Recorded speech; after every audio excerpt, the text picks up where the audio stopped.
My name is Patrick J. McGinnis, and I coined the term FOMO. That's short for fear of missing out, and it's why some people end up following the crowd. But we're not like them. We're part of a new species that isn't afraid to do things differently. I call us FOMO Sapiens. And this is the show where you'll meet people like us, phenomenal FOMO Sapiens, to learn how they find the courage and the ideas to live exceptional lives. FOMO. FOMO. Hey everybody, welcome back to FOMO Sapiens, the show for people who don't just follow the crowd, but instead take their own path to success in business and in life. I'm your host, Patrick J. McGinnis, venture capitalist by day, author and podcaster by night, and FOMO Sapiens 24/7. Now we're coming up on the end of the year. We've been talking about bold thinkers all season in season 8. And I just want to end with a couple episodes about resilience and about, just the power of the human spirit. It's been a long couple of years with the pandemic, with just a lot of instability. We got a recession, we got a war. There's just a lot of reasons to feel a little frustrated, a little down maybe, sort of doubt what's going on in this world. But I hope that the next 2 weeks will give you stories that you find super inspiring, because they certainly did for me. They inspired me, they taught me things, and you're just going to get, I think, a new perspective. And our guest today is Mike Ott. And Mike is somebody I knew socially, actually. I met him a couple of years back through some mutual friends. And then I lost track of him. And I heard he had been through some really harrowing life experience. So we met up for dinner and he told me his story. And I was sitting there in shock. Just my mouth was hanging open. This was about a year ago, actually. It was a warm night in December, believe it or not. And we were just getting into it, the story he's going to tell today. And I don't even know. My reaction was just shock. I actually kind of teared up a lot. It just moved. Every time I talk to Mike these days, I just sort of get a little teary because his story is so amazing. And I want him to share it with you today. So that's why I had him on the show. We're going to talk about how Mike Ott's recovery from paralysis changed his perspective. Now, Mike began his career in the investment industry with Bessemer Trust and initially focused on business development, and then he moved on to DPM Capital, an equity-focused hedge fund, as a research analyst and trader, where he went on to lead the firm's research and trading activities. In July of 2019, he sustained a spinal cord injury in an accident and was initially quadriplegic. Through dedicated rehab over 2 years, Mike regained his abilities to walk, run, jog, and use his hands, all during the pandemic, this rehab. Believe it or not. He celebrated his recovery by completing a journey through Africa in the summer of 2021, and then returned to the investment industry as a consultant for Endurance Partners, a PE firm, private equity. He is currently focused on writing, travel, and consulting within the investment industry. And by the way, one thing that is not in Mike's bio, but is super important, is that he is from the state of Maine, just like yours truly. So I always just have a soft spot for the Mainers, and I'm always very happy to have somebody from Maine on the show. Now, here's what you're going to learn. First of all, just the story of how this went down, it's harrowing. So I just really want you to hear it, just what his experience was like, what it was like to suddenly become a quadriplegic. It's insane. Next, we're going to hear about his recovery and all the things he had to do. He was so entrepreneurial. I could go on and on all day about how amazing this is. I really need to stop because it's not productive for you, but the entrepreneurial thinking that he put into action in his recovery, just getting around the corners, facing the obstacles in order to move forward. It's really it's a great example for all of us. And finally, he's going to share his new perspective, what he learned and how he's living his life now. What's different, what's the same, what we can learn from him. All right. Now, the small ask this week, since we're getting towards the holidays, I'm not going to ask for anything for myself. It's rude to ask for presents. I just ask you to do something nice for somebody. Okay, give them a nice gift, give some money to charity, hit the subscribe button on their podcast, something like that. All right. And now on to the interview. As you know, I like to start every interview with the same question, and Mike was no exception. So I started our conversation by asking him this. What's a formative decision you've had to make to get to where you are today? For me, it was just to continue. Keep working, keep trying, keep experimenting. And I had to make it over and over again. But that was it. And there was no shortage of obstacles, pain, uncertainty, insurance, pandemics, so on and so forth. But the bottom line was every day you just had to get up and fight on. Yeah, and we'll be talking about this throughout the episode. But as I said in the intro, Mike experienced a traumatic injury that changed his life and we're going to talk about that process because it is an incredible story that when I've heard it for the first time, we were having dinner, having not seen each other for years. You told me the story. I didn't know what to do. I felt a lot of feelings. Like I thought I was going to fall over out of amazement, but also like it was incredible. So I'm excited to get into this conversation. To get started, Mike, let's go back to July 26th, 2019. Tell me about what's going on in your life. Sure. So it was a pretty ordinary summer day for me. I was leading the research and trading operation at a hedge fund that was headquartered in New York, and was walking to work from West Village, and, kind of did my 10-minute stroll up Hudson Street and logged in and did what I needed to do for the day. And we kind of had a big comeback year and logged out and threw a duffel over my shoulder to go to the train station and see some friends. And, went down and saw some of the closest people that I have in my life. And, as happens all too often, we, enjoyed the day and then went for a swim later at night and dove right into shallow water. And I remember right at that moment just hearing this thud. And that was the only sensation, was just the sound of it. And it was like the rest of your body just vanished. There was no feeling, no movement, nothing. And then gratefully, my friends kind of came in and turned me over. And so you're underwater, and did you realize, we were like, I can't move, or was it also fast? Because how long were you under the water? It's hard to say exactly, and I've never actually asked anyone's opinion on that. Yeah. But, you realize pretty quickly what's happening. You heard the impact, and, you kind of could see through the murky water that my arms are just kind of dangling there, and you're keenly aware. It was like your sort of head is on earth, but your body's in heaven. And it registered pretty quickly that, I was quadriplegic from breaking my neck. And so you're pulled at least up to the surface. And what happens next? Because how many people were there, and like, how did they process? Like, what were the decisions that they made, and how did that impact like the sort of the next stage of the evening?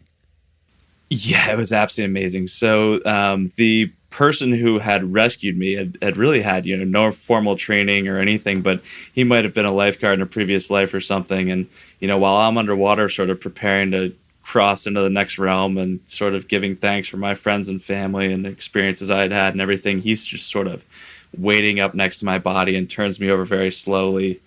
And then, I get to breathe. And then he kept me in the water, which was a key decision, not causing any further damage.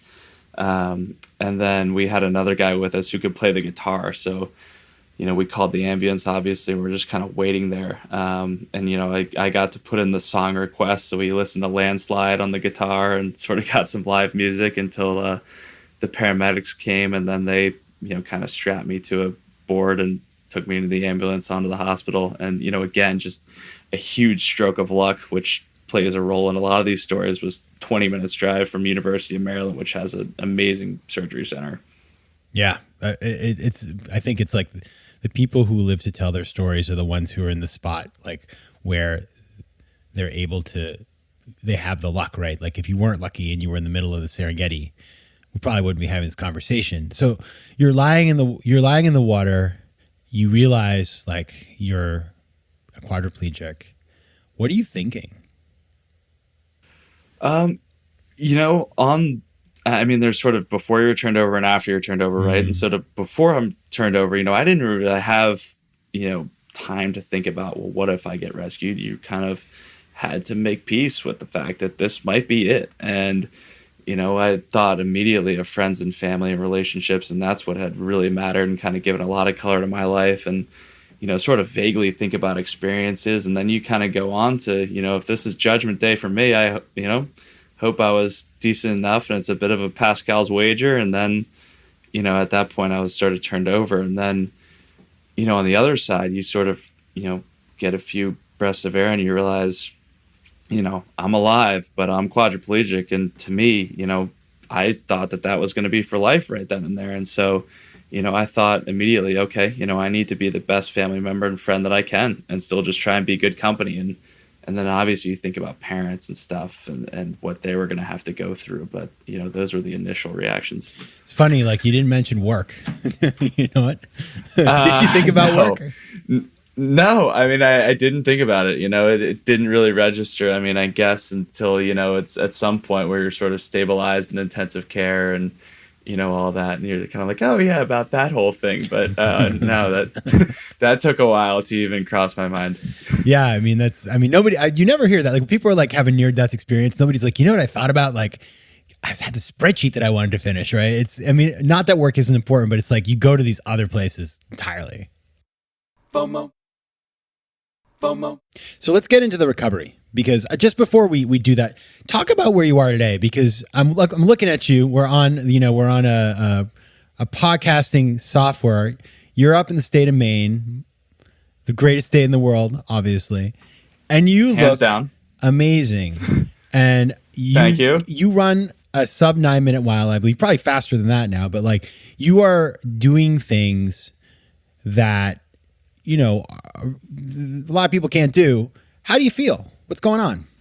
Yeah, I mean, it comes and goes. So that I was running, the day of that accident, a 520 mile, and wow.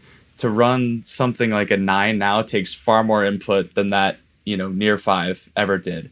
But you feel grateful to be alive now. And the analogy that I make sometimes is like you're a race car, kind of rebuilt from a totaled set of parts. I mean, it's not perfect and there's a lot of pain and kind of different quirks, but I'm so grateful for the opportunity to get up and work on it every day that, I keep getting better. And, like you said, I mean, I've been fortunate to travel the world and kind of run a 9 minute mile and do my PADI certification, scuba diving, and just keep the adventure going. So it's a good point. So it's not that you're completely back, that's like nothing ever happened, but you can live a full life based on the recovery that you've made. Correct. Yeah. I mean, and that's my opinion. And I think I really sort of made that choice for myself, long after I'd really had this huge comeback. And it took 2 years really to get to that point where I felt like, okay, I'm no longer just in battle mode. I can really, live a full life. And for me, that happened on this kind of, 5-day overnight hike that I had taken in South Africa, where, again, I'd put in all the work for hours a day and you're sort of in warehouses. And then I thought, okay, what if you get, out of those environments and go test yourself and see what you're made of now? And so I sort of ventured off into the wilderness, on the very southern point of Africa by myself and kind of, battled my way through a little 5-day trek and came out the other end and thought, okay, you know what? I can really do this. And, there's a lot of pain and there were a lot of points where you wanted to kind of quit and get out of there. But, that's what I wake up every day is, you don't have a quote unquote perfect body, but neither does anybody, right? Totally. So let's talk about that recovery, because listen, I understand definitely a part of it is effort, but also part of it is circumstance. Like some people just, even if they put in all the work in the world, they wouldn't be able to achieve the improvement that you've seen, but you have had this incredible improvement. Take us through, I think, I'd love to just focus first on those first couple of months. And you're in the hospital. It's bright, it's noisy, you can't move, you're surrounded by doctors, you don't know, really, you have no sense of what's going to happen. Like if we think this is a show about decision making, like what were the decisions that you had to make and how did you sort of make it through that period of time and what was the focus?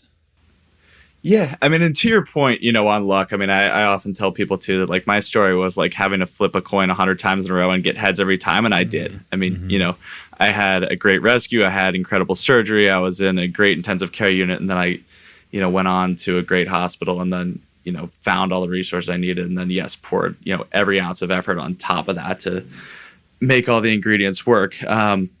But, you kind of come to an intensive care. And like you said, you're sort of looking up at like these white fissured ceiling tiles and there's bright lights. And I was on a ventilator, so you can't speak and you can't move. And so the only way to really communicate with the outside world is a nurse is holding like a laminated keyboard in front of your face, mm-hmm. right?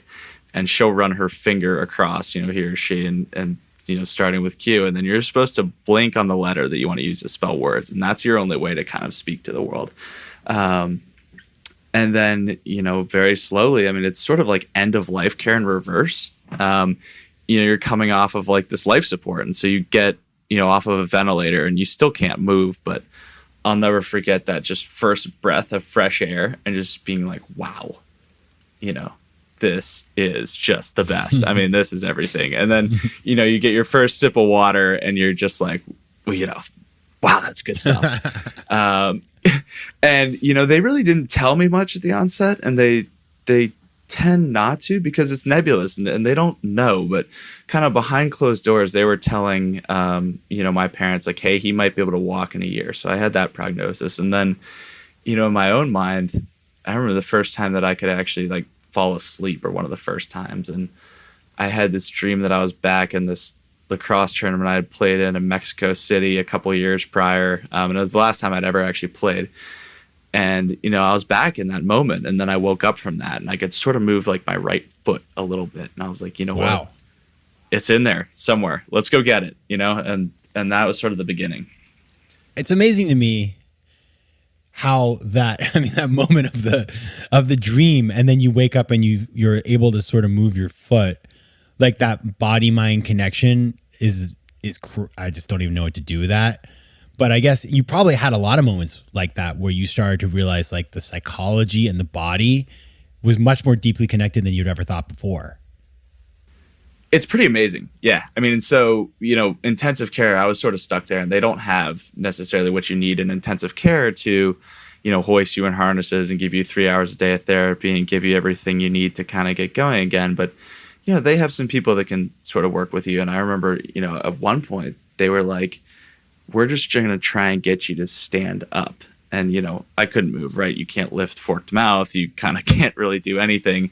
And we're like, oh, okay, let's give it a go. And so they take me up in this, crane called a Hoyer lift and plop me down into a wheelchair. And, these people come in, and this one therapist, gets her arms under my shoulders and says, I'm just going to yank you on the count of 3 and do everything I can.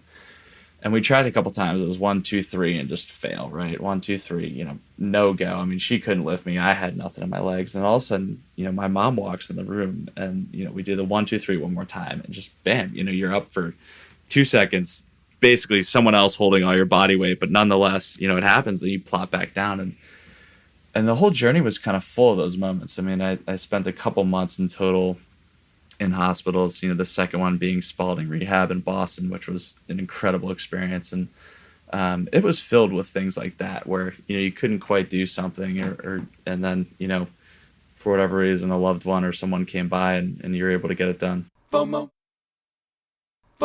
So what happens? So you get out of the hospital, you go to rehab, and then lucky you, this is you. I mean, like, it just kind of like add another thing. COVID comes along. And so I have to think that was disruptive. Like, how did you think of, I'm curious, like when COVID happened, were you like way more chill than the rest of us? Cause you're like, you know what? Like I almost died. And so like, COVID, like it may be pretty bad, but I've already been through a lot this year. Or how did it affect your mental state? It's interesting, because they say like, when you're in the hospital and you're sort of on month 2 and getting ready to go out there, like you're about to face the hardest part, just a heads up. And I'm like, what are you talking about? Like the pain's getting better. And like, I just learned to walk again a little bit. Like, you got to be kidding. And then, you get out and you realize like the real world is a tough place and you're beat up and you got to find a way to survive. And the playbook for, making the full recovery that I wanted, didn't exist. I just had to make it up. Right. So, I had to go find all these people and trainers and, conduct experiments and just build the 4 hours a day of work that I was going to put in. And COVID sort of threw that all out of whack. Basically everything gets canceled. Right. And so for anyone trying to, get healthcare in that time, I mean, I know it was really hard for anyone going through like chemo treatments or whatever. And, a lot of people were able to kind of take their laptops to the Hamptons. But for me, it was just the singularity of the purpose that kind of kept me going. So I, just started trekking up and down stairwells. And thankfully I had someone, a PT who was willing to work with me kind of behind closed doors and just turn the lights off and lock the place and kind of hush and keep going. You just found a way to grind through it. And it almost, didn't matter. You just adapted. Talk about the creativity of that, because I remember you told me you hired a high school track coach to teach you how to run again. Like, how did you would it be that you encounter a problem and just try to think creatively about how to solve it? Like, because you really did have to kind of improvise.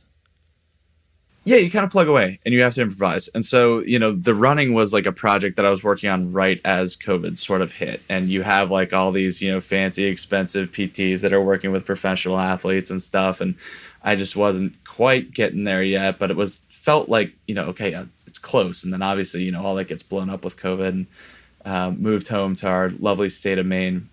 And you're kind of sitting here in square one. And you're like, okay, I'm in the basement with my grandmother's trainer, and I'm like streaming videos, and Amazon exercise equipment sold out. Like, what do I do now? And so you just think, I want to run track coach, and start asking around town, and got the number for a local guy, Sean Anderson, who became an incredible friend. And we just set a time, and he showed up, and he looks at me, he's like, "Ooh boy, this is a bigger project than I thought." And we started just trying, and showed up day in, day out. And that was full of lots of stumbles and face plants. I mean, every single time you try and jog like 2-3 steps, my left foot would catch, and then, your body tees up on the way down and just be face plant. And you just kind of endure enough of those, and get a little bit further each time. And that's how it began. Now, tell us what was going on with your kind of professional life at this point, because obviously recovery is a full-time job, but you had been working. I remember your office of your fund was like 2 doors down from where I worked, except your place was way nicer. And I was always like, what's going on in there? So like, what happened professionally, and like, what, while you were recovering? Yeah. So, I mean, we had a great spot in the meatpacking district and everything. And like you said, kind of walking to work, and I had been promoted a couple times, and, we were sort of off to the races with a small group of people running a hedge fund. And, they had to hire a replacement right away when I was in the hospital. So I had been working on, building out a list of potential hires, and, the next day, or, whenever, as quickly as possible, someone was in my seat. And then, it was kind of put to me, like, if, you're back in 90 days, let's talk about it. But if not, that's going to be it for you. And so, that was it for me. And, I was kind of let go, and then had, to deal with all that, and, mentally, and then, sort of get on to focusing everything on, what I did have. And that's, one of the great lessons out of this whole experience is be grateful for what's given. And, okay, I lost something, but I was given carte blanche to go do what I needed to do. So, professionally, you're just kind of focusing on getting better. And then, after I conquered that project, got back into financial work, and kind of consulted for some private equity firms and things like that, and have taken on new projects since. And you just find a way to rebuild. So now that you're back at work, you're feeling good, what is it like after? Because, your life is consumed by something, and then you're sort of like, well, okay, now what, right? Like, what is my life going to look like? Because you are given in many ways a gift, which is the opportunity to really figure out what matters to you. And I have to imagine that it's like, not like you're Scrooge. I'm not going to call you Scrooge because you're an amazing guy, but Scrooge does the whole thing. He has the ghost of Christmas past, ghost of Christmas future, and he wakes up, and all of a sudden he's like no longer a Scrooge. He's like giving everybody the money. And I'm curious, Right. like, you have been through this transformational experience. Like, what did it change about what you want to do with your life? So it's really interesting. I mean, it's a trial and error process, almost exactly like, learning to walk again or run again or anything. I mean, I think, anyone that's been through something like this, or, I was just speaking with my grandmother earlier, who just finished writing a book and has put years into that. And you kind of, focus on just one thing for so long, and then it's done. And you kind of have to figure out, like, okay, what do I do now, and what matters? And so, I know before I left on my first travel, I was kind of, getting a drink with an old coworker, and had this moment of, hey, I'm about to go do something I never could have done beforehand. And I'd always been at my desk kind of dreaming of, like, what if I go spend a month in Africa, or just kind of journey through all these far and remote places that I never had the ability to see. And so that was something I just went and tackled. And, swam with great whites, and did these incredible hikes, and kind of went through Tanzania and Kenya, and saw the Great Migration, and went to Lebanon on election day, and, saw shots in the air and everything, and, different parts of the Middle East, and, tons of hiking, and went out and saw nature and really the world, and went out to embrace it. And so that was something that was important to me. And obviously, you have a renewed focus on the loved ones that help get you through that whole thing.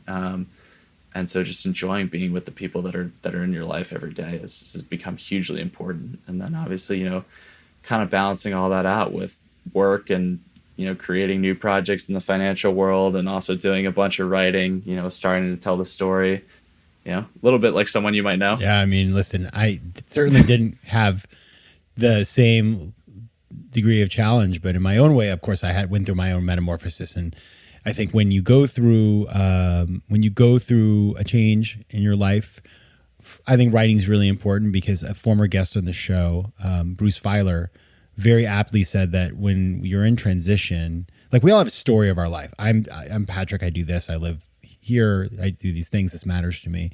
And when your life changes, you may not know the story anymore. And in order to move forward, you need to rewrite the story. And so, like, literally going through the act of writing for many people is therapeutic, because you kind of get the old story out there, and then you can start thinking about that new story. FOMO. I'm curious, like, given all of these experiences and all that you've learned, you mentioned being grateful, and gratitude is such an important part of, everyday life, but we forget sometimes, and, we wake up on the wrong side of the bed, and, you go to the store to buy something and there's a line, and it's easy to just sort of get upset.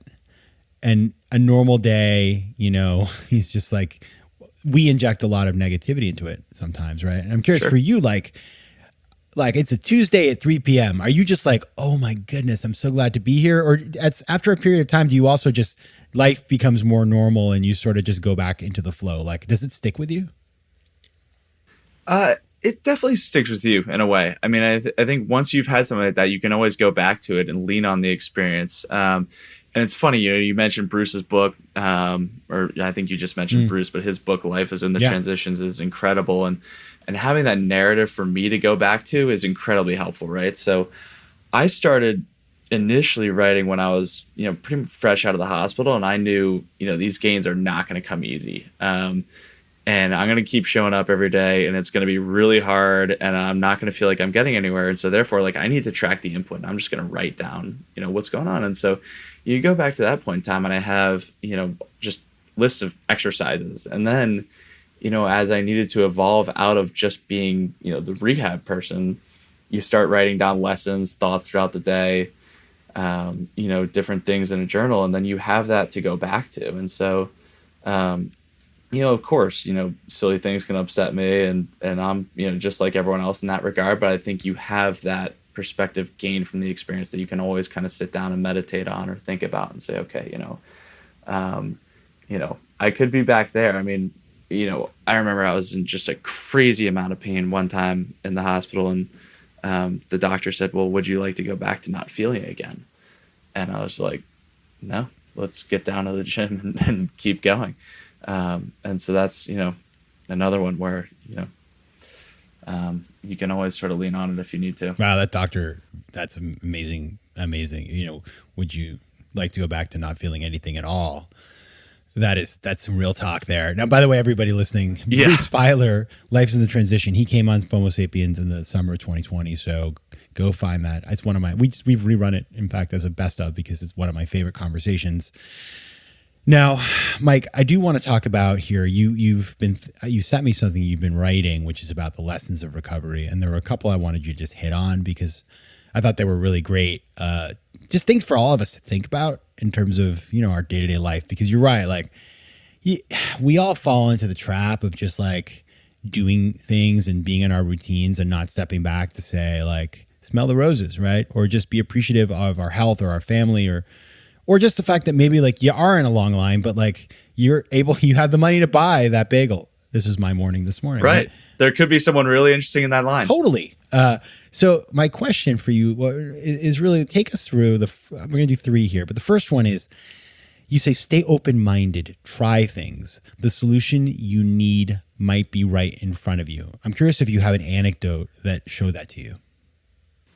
Yeah. I mean, there were tons of things that I tried, and there were, I'll give you failures and successes, right? I mean, I tried like these different forms of acupuncture. Some of them worked. Some of them, I tried this like electro one that totally didn't work and was really uncomfortable. And, really everything under the sun, I was kind of willing to throw at the problem. And then, it was amazing just what part chance encounters played in the whole thing. I mean, I remember there was one time where I was sort of at the beach in Miami with some friends, and I was still very beat up, and that was kind of where I had gone to sort of base my recovery, and was just speaking with some people I had happened to meet there. I'd never met them in my life, just struck up a conversation with strangers. They said, no way, like this just happened to a friend of ours too. He's at this place called Paralysis, which, focused almost exclusively on training professional athletes and spinal cord patients. Never would have found it if it weren't for that chance encounter. And that was a place where I really sort of, got to a next level and enabled myself to do a whole nother level of things. So you just never quite know what's out there,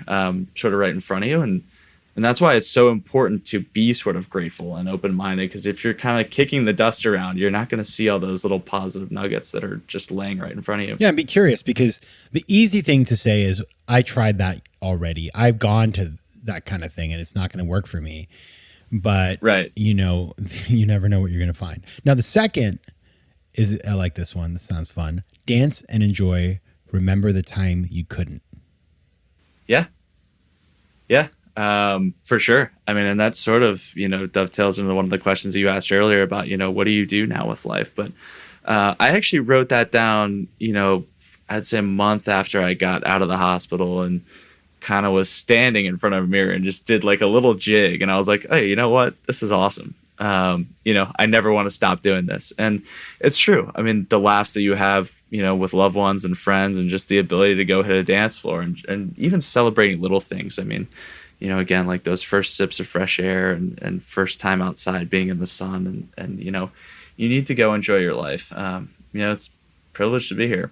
Final one. You said the world is a hard place. Be kind toward others and yourself. So talk about that a little bit. Yeah, I mean, it is, a tough place. I mean, you just encounter things out there. I saw a teenage girl who was, walking for the first time and sort of wasn't supposed to. And then, her insurance got cut off, or, different things that happened to me along the way, or, it's a tough place to exist, but I think you can only make it easier on yourself by, kindness towards other people, because that's just going to open doors that you never knew might exist. And I think, the example that I kind of talked through earlier of, finding Paralysis in the place that I need to be just came by way of, being kind and open to people that were just sitting next to me.